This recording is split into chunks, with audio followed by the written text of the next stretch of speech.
एक बार की बात है, एक निसंतान राजा था। जब वह बूढ़ा हो चुका था तो उसे अपने राज्य के लिए एक योग्य उत्तराधिकारी की चिंता सताने लगी थी। योग्य उत्तराधिकारी की खोज के लिए राजा ने पूरे राज्य में ढिंढोरा पिटवाया कि अमुक दिन शाम को जो मुझसे मिलने आएगा उसे मैं अपने राज्य का एक हिस्सा दूंगा। राजा के इस निर्णय से राज्य के प्रधानमंत्री ने रोष जताते हुए राजा से कहा, महाराज, आपसे मिलने तो बहुत से लोग आएंगे और यदि सभी को उनका भाग देंगे तो राज्य के टुकड़े टुकड़े हो जाएंगे।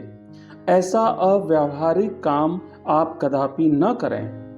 तब राजा ने प्रधानमंत्री को आश्वस्त करते हुए कहा, प्रधानमंत्री जी, आप चिंता न करें, देखते रहें क्या होता है। निश्चित दिन जब सबको मिलना था, राजमहल के बगीचे में राजा ने एक विशाल मेले का आयोजन किया। मेले में नाच, गाने और शराब की महफिल जमी थी। खाने के लिए अनेक स्वादिष्ट पदार्थ थे। मेले में कई खेल भी हो रहे थे।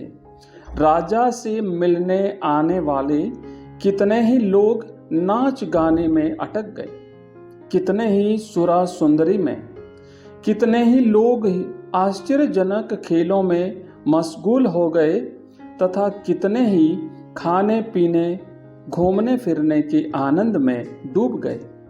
इस तरह समय बीतने लगा, पर इन सभी के बीच में एक व्यक्ति ऐसा भी था जिसने किसी भी चीज की तरफ देखा भी नहीं, क्योंकि उसके मन में निश्चित ध्येय था कि उसे राजा से मिलना ही है। इसीलिए वह बगीचा पार करके राजमहल के दरवाजे पर पहुंच गया। पर वहां खुली तलवार लेकर दो चौकीदार खड़े थे। उन्होंने उसे रोका। उनके रोकने को अनदेखा करके और चौकीदारों को धक्का मारकर वह दौड़कर राजमहल में चला गया, क्योंकि वह निश्चित समय पर राजा से मिलना चाहता था। जैसे ही वह अंदर पहुंचा, राजा उसे सामने ही मिल गए और उन्होंने कहा, मेरे राज्य में कोई व्यक्ति तो ऐसा मिला जो किसी प्रलोभन में फंसे बिना अपने ध्येय तक पहुंच सका। मैं तुम्हें आधा नहीं बल्कि पूरा राजपाट दूंगा। तुम मेरे उत्तराधिकारी बनोगे।